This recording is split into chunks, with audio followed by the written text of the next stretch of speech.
안녕하세요. 친절한 시험제 453회 시작하도록 하겠습니다. 시작하기 앞서 각자 저희 개인 소개하고 시작하겠습니다. 저는 예금보험사 서민금융진흥원 하나은행에서 금융교육 진행하고 있는 JP금융연구소의 정승훈 소장입니다. 반갑습니다. 예, 반갑습니다. 생활경제교육을 제공하는 복숭아나무의 이봉무입니다. 반갑습니다. 반갑습니다. 요즘 이제 10월의 마지막 밤이 다가오고 있는데 요즘 어떻게 지내십니까? 예, 저 계속 말씀드리고 있는 자활 대상자 교환이 기재부에 갔다가 네. 피드백이 왔습니다. 그래서 이것저것 뭐 잔소리하지 말고 해달라는 대로 그냥 다 고쳐서 빨리빨리 해쳐야겠다, 이런 마음을 먹고 있습니다. 알겠습니다. 뭔가 이렇게 한다는 것 자체가 참 쉬운 문제는 아닌 것 같다라는 생각이 드네요. 자, 저도 지금 계속 고3 특강들 요청이 들어오셔가지고 거기에 대해서 이제 자료하고 뭐하고 뭐 준비해서 하고 있는데 또 돼봐야 또 알 것 같고, 아무튼 아직은 좀 바쁜 시기, 또 날씨가 금방 쌀쌀해져가지고요, 금방 또 가을이 겨울 같은 느낌이 드는 오늘 하루였던 것 같습니다.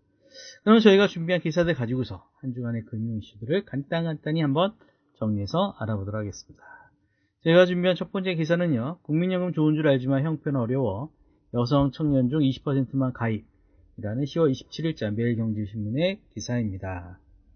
일단 무소득 여성도 가입 신설, 실제 전환율은 3%에 불과하다. 소득의 불안정, 보험료 부담 원인이 있다라고 얘기했는데, 여기에서 제게 관심 있었던 내용은 국민연금이 좋은 줄은 알지만 알고 있어도 홍보를 많이 하고 있는데 가입하라고, 실질적으로 그 5명 중에 1명 정도만이 가입을 하는데, 그 이유는 그 혜택을 몰라서가 아니라 내 형편이 되지 않아서이다. 그렇기 때문에 이 사람들이, 이거는 마찬가지로 청년들도 마찬가지입니다. 그래서 청년이라든지 여성 전체라든지 이런 분들이 소득이 사실은 쉽지가 않기 때문에 금융을 못 내고 있는데, 이것을 뒷받침할 수 있는 다른 어떤 제도가 있어야 되지 않겠느냐라는 측면이 좀 어느 정도 공감이 가서 그 부분이 관심이 있어서 준비해봤습니다. 두 번째 기사는요, 연금처럼 미리 받아 쓰세요. 사망보험금 유동화 30일 실시라는 10월 22일자 뉴시스의 기사입니다. 금감은 이렇게 정보를 쭉 이렇게 정리를 하다 보니까 사망보험금 유동화 이야기가 나오면서, 일단 현재 삼성, 한화, 교보생명, 신한, KB라이프가 1차적으로 종신보험이라든지 사망보험에 가입되어 있으신 분에게 생전에 그 돈을 쓸 수 있는 유동화 할 수 있다는 것을 안내를 시작하고, 다른 보험사들도 전체적으로 다 확대된다라고 얘기하고 있습니다. 그래서 사망보험의 유동화가 신규로 도입되면서 거기에 따른 생존보험이라든지 다른 이런 것들도 좀 더 보험사 입장에서는 준비를 시키는 것 같은데, 아무래도 이게 노후에 계신 분들이 사실은 신청할 수 있는 대상이라서 일단 내가 뭐라도 준비하셨던 분들이 사후가 아닌 생전에 쓰실 수 있도록 한다는 것은 나름 어느 정도에는 혜택이 될 수도 있지 않겠느냐라는 생각이 들어서 한번 준비해봤습니다. 세 번째 기사는요, 보이스피싱 판치는데 유명무실된 금감원 신고센터라는 10월 27일자 매일경제신문의 기사입니다. 요즘에 캄보디아 보이스피싱 때문에 엄청난 난리와 뉴스가 많이 나오고 있는데요, 금융감독원에서는 신고센터를 유지해서 만약에 보이스피싱이 의심된다면 신고하려면 최대 50만원까지 포상금을 지급하고 있는데, 현재 지난해와 올해 상반기 포상금 지급 실적은 0이었다라고 합니다. 그래서 왜 포상금 지급이 안 되나 봤더니 실제로 경찰청에 들어가야 될 것을 이쪽으로 해서 포상이 안 됐다라고 했는데, 어떤 뭐 너무 당연한 얘기 아닌가 싶기도 하고, 이런 신고 제도가 112로 다 일원화가 됐는데 과연 어떻게 이것이 좀 보완이 돼서 할 수 있을지 모르겠지만, 아무튼 신속하게 일단 제도라면은 좀 잘 활용을 하셔가지고 사전에 미리 이러한 의심되는 보이스피싱이라든지 대포통장에 의심됐을 때 바로 처리할 수 있는 뭔가가 좀 생기면 어떨까라는 생각이 들었습니다. 마지막 기사는요, 우리 딸이 은행원인데 뭔 걱정, 은행 3분의 1은 가족 부당대출 방치라는 매일경제신문의 기사입니다. 일단은 요즘 은행에서 우리 기업은행 등 가족 친인척 관련된 대출 사고가 여전히 터지고 있으면서 다른 곳에 대한 금융기관에 대해서도 굉장히 많이 점검을 해야 되지 않겠느냐라고 얘기했는데, 실질적으로 3분의 1 제대로 된 통제는 이루어지지 않고 있다고 합니다. 그래서 거기에 대한 어떤 DB를 구축해서 통제를 해야 되겠다라고 이야기를 많이 하고 있는데, 아무래도 이런 문제들이 계속 내부 통제가 안 되고 있었던 그런 부분들은 어느 정도 좀 개선이 돼야 되지 않을까라는 생각. 그래서 수협은행이라든지 여러 가지 은행들 부분에서 이런 거에 대해서 좀 아쉬운 부분이 있었는데, 이거를 좀 걸려내는 어떤 시스템이라든지 아니면 뭐라든지 아니면은 뭐 벌금이라든지 뭐 이런 방식을 통해서라도 빨리 이런 사고들이 터져서 선의의 피해자들이 생기지 않았으면 좋겠다라는 생각이 드네요. 혹시 추가로 해주신 말씀 있을까요? 네, 방금 전에 말씀해 주신 뭐 아는 사람 또는 친척, 가족의 은행이 있으면 좀 유리하게 대출받을 수 있다. 네. 아니면 안 되는 건데 되게 해줄 수 있다. 뭐 이런 거 있잖아요. 네.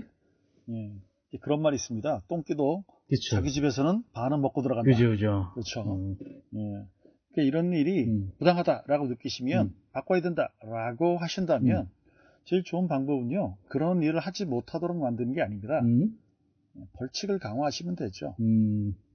일단 걸리면 회사 잘리는 걸로, 그리고 벌금도 내는 걸로, 네. 그리고 은행에서 고발해서 법원에서 소송하는 걸로 원칙적으로 제도를 만들어버리면 그러면 못합니다. 왜냐? 자기 직업을 걸고 그렇죠? 그걸 할 수는 없거든요. 맞아요. 예, 그게 발각되더라도 아이 죄송합니다 그렇죠. 하고 지나갈 수 있으니까 그걸 하는 거거든요. 맞아요. 예, 그러니까 의지만 있다면 하실 수 있는 거예요. 근데 꼭 그러겠죠. 왜 우리만 갖고 그러냐? 분명히 그런 얘기 나올 겁니다. 예를 들어서 증권사 다니는 자기 가족이 있는데 증권사 직원은 자기 명의로 주식 투자 안 되잖아요. 네. 근데 좋은 거 있다고 친구들한테, 가족들한테 얘기해 줄 수 있는 거잖아요. 그러면 그 좋은 거 있다고 사서 돈 벌었으면 나눠 갖는 거고 못 벌었으면 욕만 먹는 거죠. 근데 지금까지는 어때요? 욕만 잔뜩 먹었죠.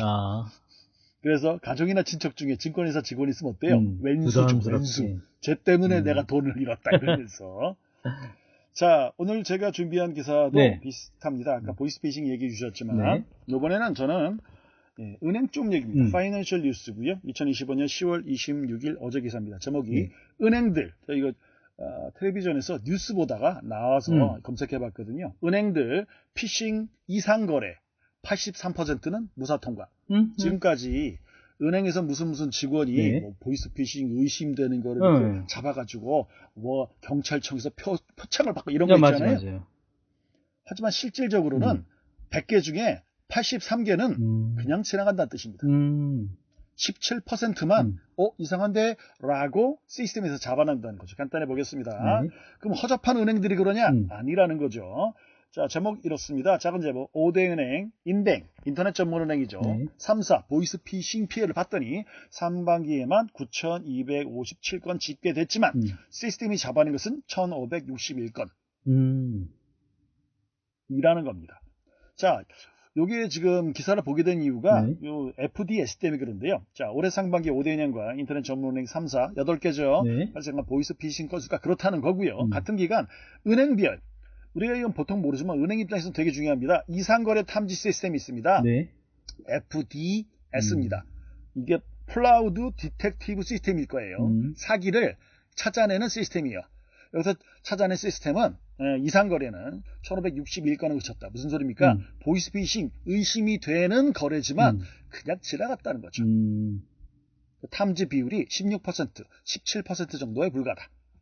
여기서 FDS가 이상한 거래를 탐지할 경우 국민의 자산적 피해를 원칙적으로 차단할 수 있으니까 은행권과 금융당국은 좀 더 적극적으로 단계를 조금 강화하든지 어떻든지 지금 어떻습니까? 널널하게 조건을 걸어놨다는 거죠. 그래서 실제로 피해가 있는 것들도 80 몇 퍼센트요? 83%는 못 잡아냈다는 겁니다. 일단 이상거래가 있고 그 통장이 몇 개 왔다 갔다 하고 심지어는 외국으로 돈이 흘러가면 이게 피해 보상이 안 되죠. 그렇죠. 이런 과정에서 은행이 협조를 안 하고 있다 이런 느낌이 드는 겁니다. 그래서 국회의원이 자료를 제출을 받았는데요. 2023년 5대 은행, KB국민, 신한하나우리, NH농협 그리고 인터넷은행 3사 이렇게 봤을 보이스피싱 피해가 14,339건이었는데 이상거래 피해를 막은 거는 2,103건밖에 안 됐다. 탐지 비율은 13.66%. 이거는 제가 보기엔 그럽니다. 은행마다 다 이게 있는 거거든요. 국가에서 운영하는 게 아닙니다. 은행마다 FDS 시스템이 있습니다. 이상거래 탐지 시스템이 있습니다. 그렇다면 여기다가 조건 다 똑같이 걸어놨을까요? 아니죠. 어떤 데는 좀 널널하게 걸어놓고 어떤 데는 좀 빡세게 걸어놨죠. 근데 이런 게 있습니다. 이상거래 탐지 시스템에 이상합니다 라고 나오면 확인해야 될 거 아니에요. 그죠. 이게 무슨 의미라고요? 사후 이상거래 시스템에 뭐가 걸리면 은행 직원들 일거리가 늘어난다고요. 은행 직원들이 좋아할까요? 싫어할까요? 싫어하겠네요. 제가 말씀드리는 게 그겁니다. 그래서 앞으로는 조금 달라진다고 하는데요. 이렇게 얘기합니다. 은행권 관계자 이렇게 얘기했습니다. FDS 시스템은 새로운 범죄 수법이나 피해가 사례가 나타날 때마다 업데이트를 해 만큼 은행마다 다르겠지만 연간 수십억 원의 비용이 소요된다. 뭐예요? 아하, 돈 든다는 거죠. 그러네. 꾸준히 탐지 못한 은행의 경우에 FDS의 전문 세신이 탐지비율이 떨어진 은행은 업데이트가 각각 필요하다. 제가 생각할 땐 돈 문제보다 귀찮아서 그런 겁니다. 자, 국회의원이 이렇게 했습니다. 보이스피싱이 날로 고도화한 상황에 불구하고 금융당국이 은행에 FDS를 자율에 맡기면서 자, 은행이 가지고 있는 FDS 시스템을 이 정도 수준을 맞춰주세요가 아니라 니들이 알아서 잘하세요 이렇게 했다는 거죠. 네. 그래서 은행별로 탐지 기준이 제각각이다. 제가 말씀드린 게 그거예요. 금융당국은 최소한도 FDS 가동 기준을 엄격하게 설정해서 은행 거래에 발생하는 보이스피싱 피해를 막아야 된다. 이렇게 되면 어떻게 된다고요? 은행 직원이 더 피곤해진다는 말씀을 드리도록 하겠습니다. 알겠습니다. 자, 두 번째, 이게 마지막 기사네요. 네. 뉴스 있습니다. 2025년 10월 22일 기사고요. 이거는 사기인데 사기. 제목이 경매로 40% 수익이 났다는 얘기가 아니에요. 저희들이 경매에 투자하고요. 수익은 40% 나요. 라고 해놓고 151억을 빼돌린 사기. 투자사 대표가 1심에서 징역 5년 받았다. 항상 말씀드리잖아요. 내용은 크게 말씀드릴 필요 없습니다. 피해 금액이 151억 아니다. 빼돌린 금액만 151억이에요. 근데 징역 5년이에요. 자, 그럼 연봉 얼마입니까? 30억이야. 그러면 이 사람이 5년 살고 나와서 다른 직장, 다른 직업 찾겠습니까? 다시 이거 하겠습니까? 다시 이거지. 제가 항상 말씀드리는 거죠. 작은 그 제목 보겠습니다. 범죄에 가담한 전현직 임원들도 실형. 여긴 지금 금융당국이 아니고요. 여기 지금 사기 쳤던 투자회사 임원들도 실형. 자, 법원이 이렇게 얘기해요. 피해 회복 안 됐고 피해자 정신적 고통 호소. 이게 지금 합의가 안 됐다는 얘기가 제일 크거든요. 합의하려면 당연히 돈을 물어줘야겠죠. 그죠. 근데 그 돈은 없죠. 그러니까 있어도 없는 거죠. 왜? 다 도박이 썼어요. 그러면서 마늘밭에 심잖아요. 5년 후에 캘라고. 자, 구속은 피했다고 합니다. 말도 안 되지 않습니까? 자, 변호사 좋은 사람 썼겠죠. 법원이 이렇게 했습니다. 부동산 정산해서 지금 부동산이 있나 봐요. 그거 팔아서 피해 회복을 하길? 이거는 어떻게 보면 좀 책임감이 없죠. 피해 회복하면은 낮춰줘야지. 피해 회복 해주실 거죠? 예, 그럴게요. 그러니까 구속은 피했다는 거죠. 지금은 그냥 구속수사 해야 됩니다. 진짜. 연봉상시 35개. 이게 지금 회계를 하겠습니까? 자, 부동산 경매로 고소를 냈다면서. 부동산 경매하고 전혀 관계없어요. 그냥 그건 간판이 담보로 해서 저희 회사는 부동산 경매하는 회사입니다. 라고 했을 거예요. 예, 151억 원에도 하는 투자금을 받아 가로채. 근데 여기도 지금 뭔가 뒤에 안 나오죠? 왜요? 이거 다단계로 모집했는지 얘기가 안 나옵니다. 그러면 151억 전부 다 자기가 가져갔을까요? 아니죠. 그중에 절반 이상은 뭐예요? 수당으로 나갔죠. 자, 투자 자문업체 대표가 투자 자문업체예요. 이거 불법이죠. 뭐가요? 투자 자문업체가 돈 받으면 돼야 안 돼요. 진짜? 안 됩니다. 불법입니다. 1심에서 징역형을 선고받았대요. 자, 특정경제범죄, 가중처벌법 등에 의한 법률 위반 혐의로 기소된 부동산 투자업자 A사 여기 보니까 투자 자문업체도 아니에요. 그렇네요. 부동산 투자업체예요. 예, 징역 5년을 선고했다고 합니다. 1심이에요. 자, 그래서 임원들한테 각각 이렇게 선고를 했고, 자, 투자 대상이나 구체적 사업 소비를 확인하기 어려운 사항임을 고렸다. 내용 아실 필요 없어요. 어차피 여기 투자하실 만한 분들은 어때요? 내용 확인 안 한다는 거죠. 꼼꼼하신 분들은 어디에요? 지금 어디다 투자해요? 등기부터 뭐 이런 게 있겠죠? 자, 결론만 말씀드리겠습니다. 욕심 부려서 털리신 겁니다. 죄송한데요. 지금 더 심합니다. 투자금 전액을 부동산 매입에 쓴다고 속였으나 사실은 투자금 돌려막기. 이게 뭐예요? 다단계 했다는 거죠. 수당 나갔다는 거죠. 네. 그리고 이상한 거 나왔네. 김씨의 땡매매 대금 외제차 리스 비용으로 사용된 것으로 조사됩니다. 이렇게 허접하게 돈을 돌리고 눈에 보이잖아요. 외제차 타는 거. 근데 돌려막기는 안 보입니다. 나중에 영장 받아서 이제 까야지 보이는 거죠. 제가 생각하기엔 이렇습니다. 요즘 뭔가 좀 투자할 거리가 마땅치 않다. 이런 분들 많습니다. 그쵸. 그래서 어딘가에 뭐 찾아야 된다. 근데 너무 급하세요. 근데 이해는 합니다. 시중에 돈이 많아지니까 지금 맞아요. 주식시장 어떻습니까? 와. 사상 최고. 가만히 있으면 난 진짜 뭐라 그럴까요? 난리 난다. 난 뒤떨어진다. 이런 생각이 드는 게 이상하지 않다는 거죠. 그렇죠. 하지만 이럴 수 있도록 조심하셔야 됩니다. 여러분들의 내가 아는 것에 투자하는 것이 기본이에요. 부동산 경매 나 알아. 부동산 경매처럼 사기치기 좋은 게 없어요. 왜냐? 부동산이 눈에 보이잖아요. 그쵸? 진짜 같아 보이거든요. 가상화폐는 어때요? 이해가 안 돼. 어렵단 말이에요. 그래서 부동산이 사실은 사기치기 제일 좋은 기초자산이에요. 일단은 뭔가 굉장히 새롭다. 수익 많이 난다. 라고 했을 때는 한 번 더 생각해 보시는 것을 추천드리도록 하겠습니다. 알겠습니다. 사실 지금 증시가 굉장히 많이 호황이다 보니까 나도 뭔가 안 하면은 안 될 것 같은 그런 느낌 때문에 올라타신 분들도 있을 수 있을 것 같은데 아직은 뭔가 해소된 게 아니라 기대감으로 지금 오르고 있는 것 같습니다. 그래서 이러한 것들이 또 어떻게 됐을 때 또 어떻게 될지 모르는 거니까요. 투자는 항상 신중하게 그리고 자신의 범위 내에서 장기 투자를 이렇게 하시는 것이 어떨까라는 생각이 드네요. 아무튼 추워지는 날씨 건강 조심하시면서 한 주간 또 건강하게 보내시길 바라겠습니다. 오늘도 함께 해주셔서 감사합니다. 수고하셨습니다. 예, 감사합니다.